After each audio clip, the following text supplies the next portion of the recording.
Assalamualaikum warahmatullahi wabarakatuh. Ya kabar lur, semoga selalu dalam keadaan sehat-sehat aja ya. Gak bosan-bosannya nih channel YouTube Mas Kasir menghadirkan sosok inspiratif bagi sahabat Mas Kasir semua. Kenapa? Karena Mas Kasir ingin kita semua bisa sukses dalam menjalankan aktivitas sehari-hari apapun itu profesinya, khususnya bagi kamu para pelaku UMKM. Sosok inspiratif kali ini Mas Kasir temui di daerah Kecamatan Tenayan Raya, Pekanbaru. Nama panggilannya Bang Andi Tenayan. Ya begitulah panggilan Bang Andi di lingkungan warga sekitar dan para mitra bisnisnya. Beliau tinggal di Jalan Temu Kasih, Kelurahan Bambu Kuning bersama istri dan anak-anaknya. Di rumah sederhananya inilah, Bang Andi membangun bisnis UMKM yang sangat menjanjikan, yaitu budidaya jangkrik. Sebelum melakoni usaha ini secara total, dulunya Bang Andi ini merupakan pegawai di salah satu perusahaan farmasi. Namun akhirnya memutuskan resign karena dihadapkan dengan persoalan kesehatan yang serius. Bang Andi ini katanya sempat 2 kali masuk rumah sakit dan dirawat di UGD. Dari musibah inilah akhirnya hijrah dan mulai serius menggeluti usaha budidaya jangkrik. For your information ya lur, meski dianggap menggelikan atau menjijikkan bagi sebagian orang, namun ternyata bisnis jangkrik ini memiliki prospek keuntungan yang besar.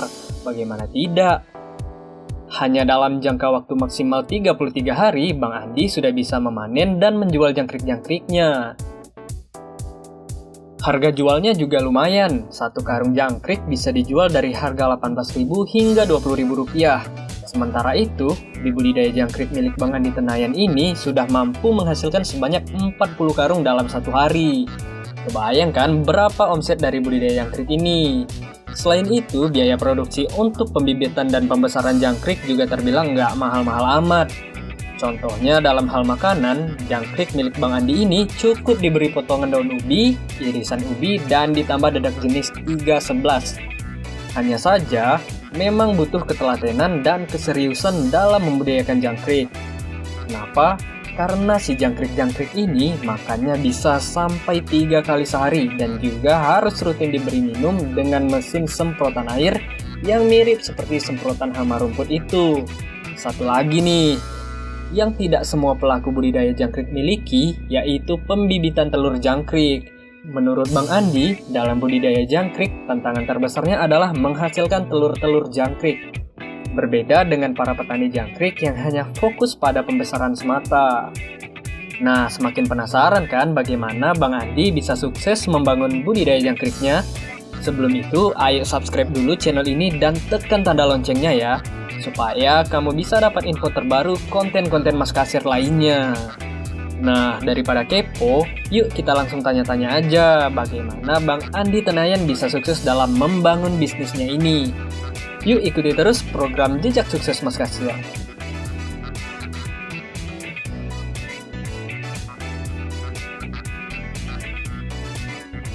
Ya, sebenarnya awalnya saya dulu bekerja di sebuah karyawan swasta. Saya sebagai karyawan tetap di sana, mulai bekerja tahun 2000.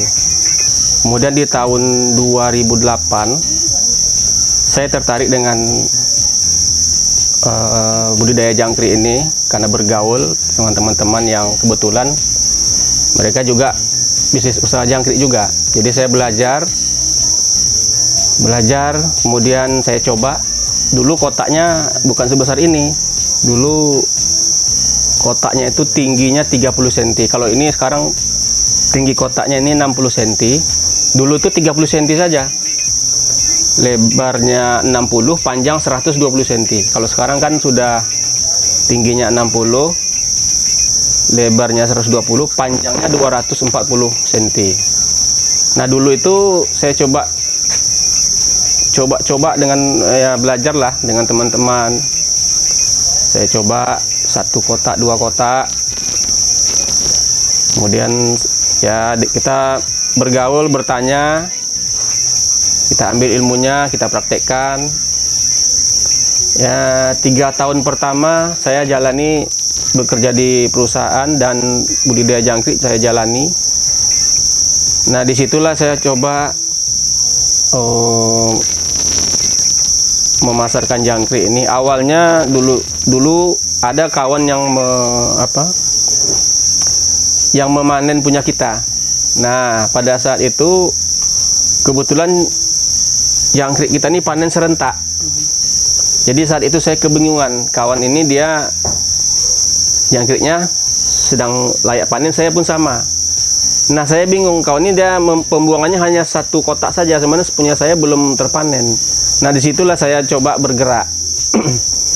Saya bergerak, ya saya kunjungilah kedai-kedai toko-toko burung di Pekanbaru, saya kunjungi, tawarkan gitu. Saya mulai aja. Pada saat itu tidak terpikir saya bakalan menjual jangkrik ini. Saya hanya mencoba mencari solusi ini, bagaimana nih barang ini sudah ada, sudah layak untuk dijual. Ya udah, saya bergerak aja. Saya bersilaturahmi lah dengan pemilik toko. Saya tawarkan, oh belum, masih ada. Cuman saya catat teleponnya. Saya tinggalkan nomor telepon. Berikutnya saya kunjungi lagi, saya cari kedai-kedai di Panam. Waktu itu saya tinggalnya masih di Panam. Nah, tepatnya itu di perumahan Mustamindo, di depan pom bensin Ribu Panjang itu. Nah, disitulah mulai. Nah, saya cobalah mengunjungi toko-toko itu ya. Saya coba mengunjungi. Nah, ada yang mau mengambil, ada yang tidak. Nah, waktu itu alhamdulillah ada yang mau. Kemudian saya jual. Saya jual ya. Alhamdulillah adalah 1-2 pelanggan waktu itu. Nah, saya jalani terus. Saya belajar. Saya belajar membibitkan. Kadang kita waktu itu membesarkan saja kan. Sekarang membibitkan, kita belajar. Saya coba menjalaninya. Saya sambil bekerja di perusahaan, saya juga menjual barang nih. Masih sambilan ya? Sambilan. Dari 2008 sampai 2011 itu saya jalani dua-duanya. Orang makan siang, ya, orang jam makan siang dari jam 12 sampai jam 1, itu kan ceklok tuh. Kita ceklok nih jam 12. Saya keluar. Nah, disitulah saya sholat, saya menjual barang. Nah, nanti jam 1 masuk, saya ceklok lagi. Nah, makan siangnya tuh jam 4 sore. Nah, itu berlangsung selama 3 tahun. 2008 sampai 2011. Sampai karena mungkin jam makan tidak teratur, jadi waktu itu sempat masuk UGD.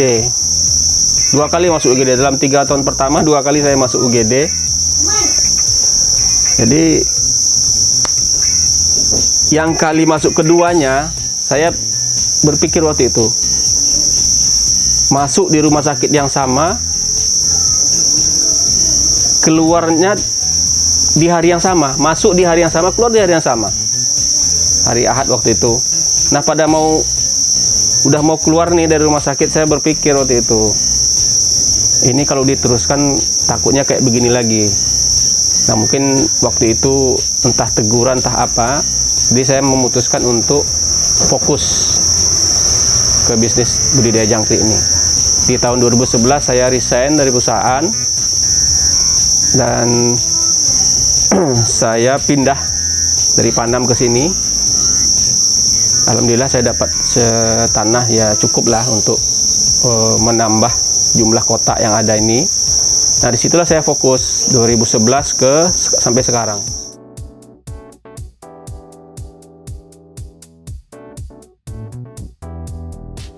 Yang pertama tentu penghasilan. Penghasilan tentu lebih besar dari pekerjaan kita sebelumnya. Kalau kita, ya apapun lah bisnis yang kita lakukan, barang yang kita jual, kalau ada pembelinya, berapapun barang yang ada pembelinya, ya kan luar biasa tuh. Jadi penghasilannya memang beda, lebih besar yang di jangkrik ini. Nah, situlah kita semangat kita membudidayakan, membanyakkannya gitu.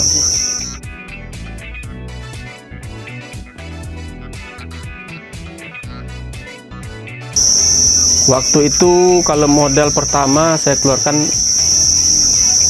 triplek ya, triplek, kayu, paku. Saya rasa berapa juta ya? Nggak ingat, tahun 2008 itu. Sekitar mungkin 5 jutaan gitulah. Karena dulu tripleknya kecil-kecil. Waktu itu sekitar 15 kotak, kalau nggak salah saya itu. Nah dari situ saya coba ya membesarkan, saya coba lah mencari toko-toko, saya kunjungi, silaturahim dengan orang toko. Ya saya berusaha mencari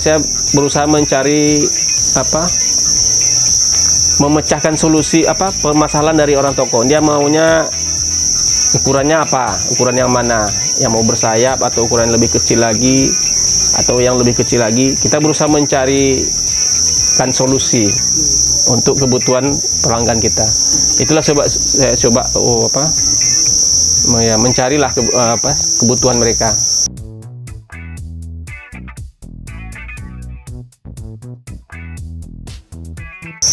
Intinya waktu itu saya bergerak aja dulu ya, karena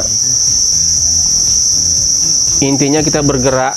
Nah apapun kejadian setelahnya nanti dulu, intinya kita bergerak aja dulu, karena kita masih awam kan, kita masih belajar lah. Intinya mau aja bergerak dulu, itu udah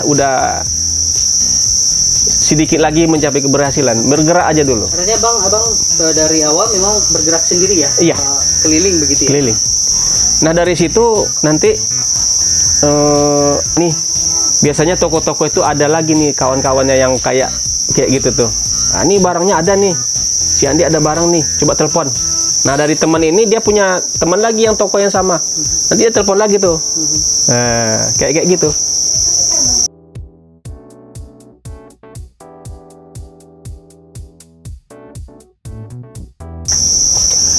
Kalau dari awal mungkin satu hari itu kita bisa menghasilkan jangkrik 5-10 karung kalau dulu. Nah kalau sekarang saya hitung, alhamdulillah 30-40 karung kalau sekarang ini. Tinggal kita lagi menjaga settingan panen kita. Setiap hari itu kita bisa nggak menghasilkan 40 karung. Mungkin itu saja. Mencapai 40 karung sehari itu baru beberapa bulan ini saja. Sejak awal corona itu. Nah, sejak awal corona itu itulah kita mencapai 40 karung sehari.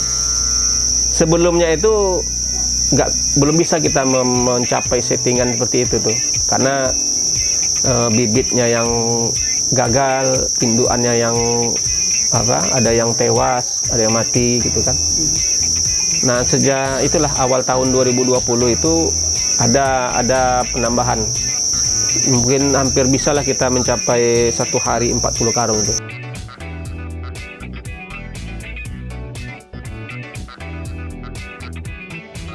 Kalau waktu itu dari awal kita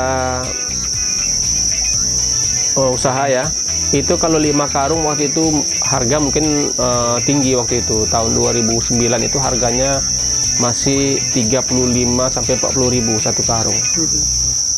Nah itu kalau dikali 5 itu kan sekitar 200 ribu.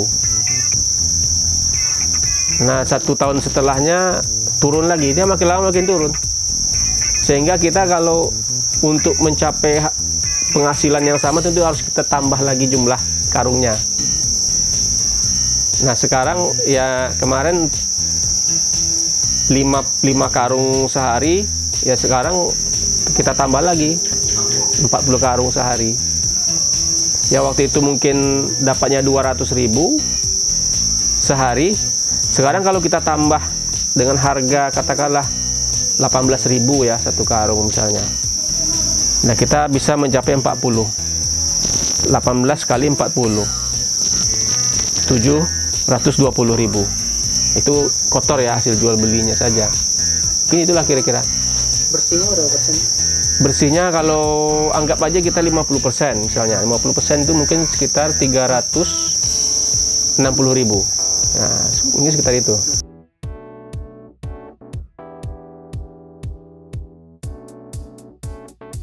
Mungkin yang hampir membuat kita patah semangat itu ya gagal panen. Gagal panen itu mungkin jangkrik kita ini bermatian aja dia. Nah, kemudian panen serentak. Panen serentak itu harga jatuh. Harga jatuh. Jadi para peternak itu keluar menjajakan barangnya, yang penting barangnya laku.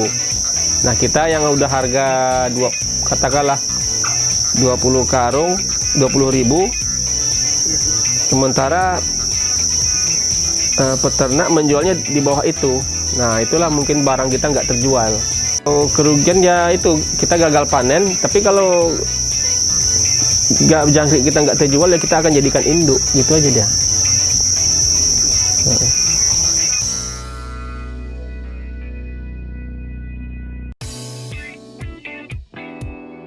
Ya, ke depan saya yang jelas saya berusaha menjaga penjualan ini.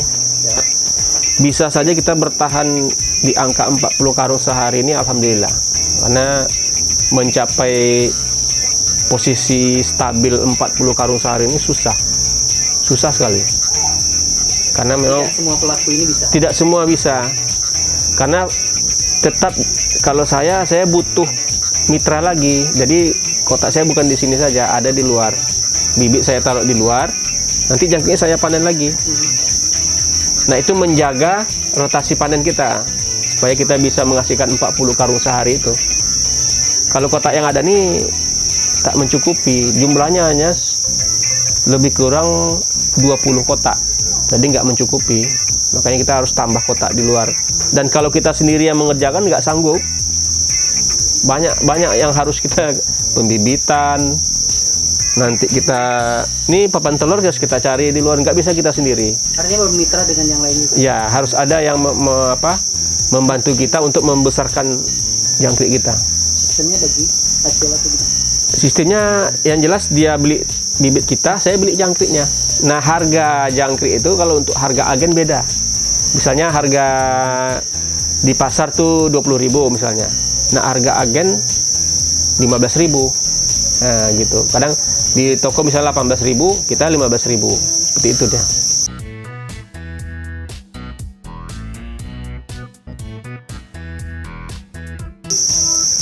Kalau dari saya mungkin ya, yang pertama berusahalah mencari kebutuhan dari pelanggan kita.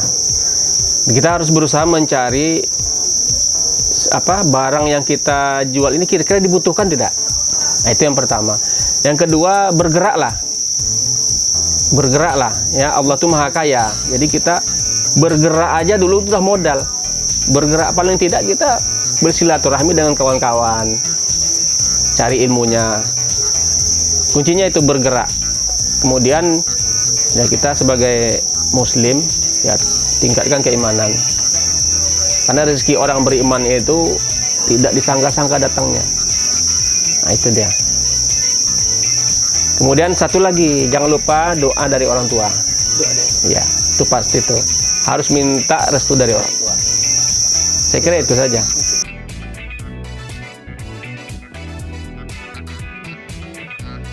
Nah, gimana Lur? Kamu tertarik nggak dengan bisnis jangkrik ini? Lumayan kan keuntungannya? Kerjaannya juga nggak berat kan? Hanya butuh keseriusan dan ketelatenan aja. Dari Bang Andi, kita belajar ternyata rezeki itu akan datang kalau kita sudah mulai bergerak atau melakukan usaha. Selain itu, jangan lupa untuk terus berdoa dan memohon kemudahan dari Allah Subhanahu wa Ta'ala. Dan satu lagi nih, jangan lupa minta doa restu dari kedua orang tua. Karena ternyata restu orang tua tersebut menjadi modal yang paling besar terhadap kesuksesan usaha kita nanti. Udah dulu ya Lur, Mas Kasir mau pamit karena udah terlalu lama nemenin kamu yang nonton dari tadi. Takut kamu bosen, hehehe. Kita jumpa lagi di program Jejak Sukses Mas Kasir berikutnya.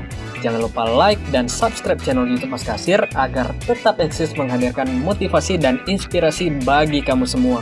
Wassalamualaikum warahmatullahi wabarakatuh. Mas Kasir, mantep tenan.